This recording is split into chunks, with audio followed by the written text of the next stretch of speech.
नमस्कार, मैं हूं दीपिका और अब चलिए बड़ी खबर के साथ बुलेटिन की शुरुआत करते हैं। छत्तीसगढ़ झारखंड की सीमा पर नक्सलियों का उत्पात देखने को मिला है। सड़क निर्माण कंपनी को बनाया है निशाना। नक्सलियों ने मुंशी की गोली मारकर हत्या कर दी है। सड़क निर्माण कंपनी की जेसीबी में भी आग लगा दी है। झारखंड के ओरसापाट गांव का पूरा मामला बताया जा रहा है। बलरामपुर जिले के सामरीपाट से लगती है ये सीमा। छत्तीसगढ़ झारखंड की सीमा पर नक्सलियों का उत्पात देखने को मिला है। नक्सलियों ने झारखंड के ओरसापाट गांव में एक सड़क निर्माण कंपनी को निशाना बनाया है और मुंशी की गोली मारकर हत्या कर दी है और सड़क निर्माण कंपनी की जेसीबी में भी आग लगा दी है। तो वही घटना की सूचना मिलते ही पुलिस की टीम मौके पर पहुंची है, जांच शुरू कर दी है। ये इलाका बलरामपुर जिले के सामरीपाट से सटा हुआ है। रोमी सिद्दीकी ज्यादा जानकारी के साथ जुड़े हैं। रोमी, एक बार फिर से नक्सलियों की बौखलाहट सामने आई है क्योंकि नक्सलवाद अब पूरी तरीके से दम तोड़ रहा है, हाशिए पर आ गया है। निश्चित तौर पर जिस प्रकार से छत्तीसगढ़ में नक्सलियों की खात्मे के लिए ऑपरेशन किया जा रहा है उससे कहीं ना कहीं नक्सलियों में बौखलाहट दिखी जा सकती है। इसी का सीधा साधा अगर देखा जाए तो प्रमाण है कि झारखंड छत्तीसगढ़ की सीमा पर कल रात्रि नक्सलियों ने तांडव मचाते हुए न सिर्फ 2 बड़े वाहनों में आग लगा दी है जो रोड निर्माण करने लगे थे, वहीं एक मुंशी जो वहां पे वो कार्य में लगा था उसे गोली मार दी गई। बताया जा रहा है मुंशी को 3 गोली मारा गया है और नक्सलियों की संख्या 50 से 60 की संख्या में थी। स्थानीय लोगों का कहना है कि 50 से 60 की संख्या में नक्सली आए थे और सभी हथियारों से लैस थे। बताया ये भी जा रहा है कि लातेहार जिला के अंतर्गत आने वाले इस गांव में सरकार के द्वारा लगभग 67 करोड़ की लागत से सड़क निर्माण कराया जा रहा है। ये सड़क बनने से कहीं ना कहीं आम लोगों को सहूलियत होगा और कहीं ना कहीं ये जो मार्ग है, जो सीमावर्ती जो ग्रामीण क्षेत्र है, वो विकास से जुड़ जाएंगे। नक्सली नहीं चाहते विकास, इस कारण उन्होंने इस घटना को अंजाम दिया और क्षेत्र में कहीं ना कहीं इस घटना को लेकर काफी आक्रोश है। वहीं लोगों में डर का भी भाव देखा जा रहा है। जी बिल्कुल। तो अब इस पूरे मामले में क्या कार्रवाई की जा रही है और अभी फिलहाल इस केस को कैसे पुलिस आगे की जांच कर रही है? देखिए, इस पूरे मामले में कहीं ना कहीं छत्तीसगढ़ पुलिस भी हाई अलर्ट में है। सीमावर्ती क्षेत्र में जो हमारे छत्तीसगढ़ के जवान हैं उन्हें हाई अलर्ट रखा गया है। इसके साथ ही छत्तीसगढ़ की सीमा पे सर्चिंग अभियान किया जा रहा है। झारखंड पुलिस भी अपने क्षेत्र में कार्रवाई कर रही है। इसके साथ ही मृतक के जो बॉडी को पुलिस ने रिकवर करके तत्काल पोस्टमार्टम के लिए भेज दिया है। इसके साथ ही पूरे क्षेत्र में सर्चिंग ऑपरेशन चलाई जा रही है ताकि और जानकारी मिल सके आखिर नक्सली किस गुट के थे। हालांकि अभी तक इस घटना के बाद से किसी भी नक्सली संगठन ने इस घटना की जिम्मेदारी नहीं ली है, लेकिन बताया जा रहा है क्षेत्र में जो नक्सली सक्रिय हैं उन्होंने लंबे समय के बाद इस घटना को अंजाम दिया है। तो कहीं ना कहीं पुलिस प्रशासन के भी अधिकारी चौकन्ने हैं और वे लगातार मामले की जांच में जुटे हुए हैं। जी तो बिल्कुल, यहाँ पे पुलिस प्रशासन पूरी तरीके से अलर्ट है। ग्रामीणों को डरने की जरूरत नहीं है क्योंकि नक्सलवाद अब पूरी तरीके से खत्म होने की कगार पर है। आप लोगों को, ग्रामीणों को पुलिस पर, प्रशासन पर, सरकार पर भरोसा रखना होगा। फिलहाल जानकारी देने के लिए रोमी आपका बहुत बहुत शुक्रिया। एक और बड़ी खबर छतरपुर से, जहां पे बाल विवाह रोकने को लेकर बवाल देखने को मिला है। नाबालिग लड़की ने दी है आत्महत्या की धमकी। शादी नहीं होने पर जहर खाने की धमकी दी है और महिला बाल विकास की टीम ने रोका बाल विवाह। राजनगर की मजुगवा ग्राम पंचायत का पूरा मामला बताया जा रहा है। छतरपुर में यहाँ पे देखिए बाल विवाह रोकने को लेकर बवाल मच गया है।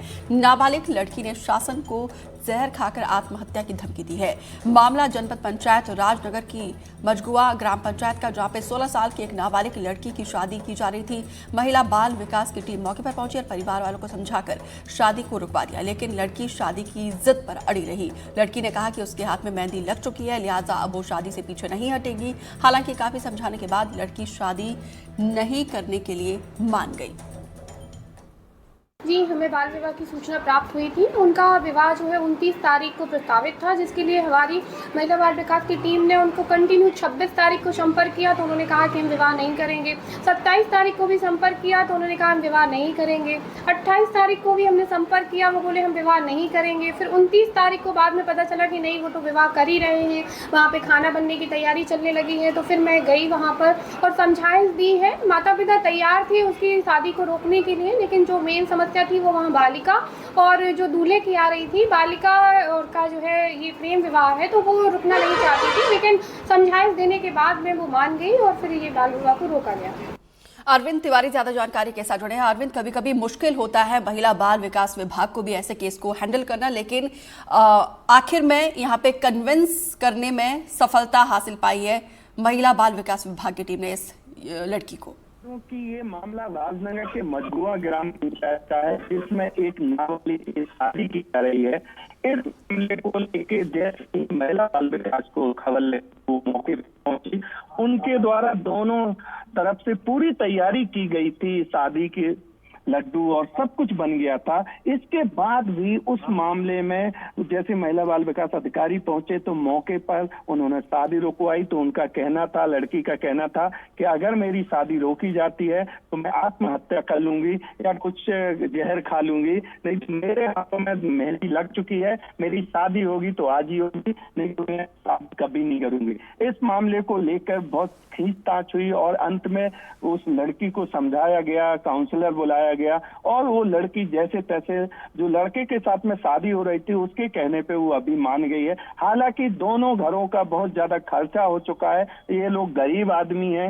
ये दिक्कत ये आ रही है कि उनके माँ बाप भी ये कह रहे हैं कि जो अगर हमें पहले से ऐसा पता होता तो हम इस प्रकार की शादी 18 साल के बाद ही करते, जबकि लड़की की उम्र 16 साल बताई जा रही है। जी, तो कुल मिलाकर यहाँ पे जागरूकता का अभाव देखने को मिला है। फिलहाल जानकारी देने के लिए अरविंद आपका शुक्रिया। सागर से खबर है जहां पे पुलिसकर्मी पर मारपीट का आरोप लगा है। पड़ोस की युवती को पीटने का आरोप लगा है। पुलिसकर्मी पर नशे में धुत होकर पीटने का आरोप लगा है। आवारा कुत्तों को लेकर पड़ोसियों के साथ विवाद हुआ। गोपालगंज थाना में आरोपी के खिलाफ मामला दर्ज किया गया है। पुलिसकर्मी पर मारपीट का यह आरोप लगा है। पड़ोस की युवतियों को पीटने का यह आरोप लगा है। पुलिसकर्मी पर नशे में धुत होकर पीटने का यह आरोप लगा है। आवारा कुत्तों को लेकर पड़ोसियों के साथ विवाद हुआ था। देखिए, दरअसल ये पूरा मामला आवारा कुत्तों को लेकर है। इसी को लेकर विवाद हुआ था पुलिसकर्मी और पड़ोसियों के बीच में, और इसी बीच नशे में धुत पुलिसकर्मी ने पड़ोसियों को बुरी तरीके से पीटा है। तस्वीरें भी हम आपको दिखा रहे हैं। हनी दुबे ज्यादा जानकारी के साथ जुड़े हैं। हनी, यहाँ पर देखिए खाकी को शर्मसार कर देने वाली तस्वीर निकलकर सामने आई है, क्योंकि पुलिसकर्मी पर ही आरोप लगाया पड़ोस की युवतियों को मारने पीटने का। जी दीपिका, ये सागर के गोपालगंज थाना अंतर्गत अहमदनगर बाट का ये पूरा मामला है, जहां बीती रात लगभग 11-12 बजे की ये घटना है। आवारा कुत्तों को लेकर ये विवाद हुआ था और यहाँ पर बताया ये जा रहा है कि ये पुलिसकर्मी है जिसके द्वारा 3 बहनों पर, ये 3 युवतियां हैं, सगी बहनें हैं, इन पर और इनके पिता पर हमला किया गया है, इनके साथ मारपीट की गई है। हालांकि पूरा मामला, इस मामले में गोपालगंज थाना द्वारा FIR दर्ज कर ली गई है और मामले की जांच की जा रही है। वहीं दूसरी ओर जो घायल युवतियां हैं और उनके पिता का इलाज जिला चिकित्सालय में जारी है। जी, बहुत बहुत शुक्रिया हनी।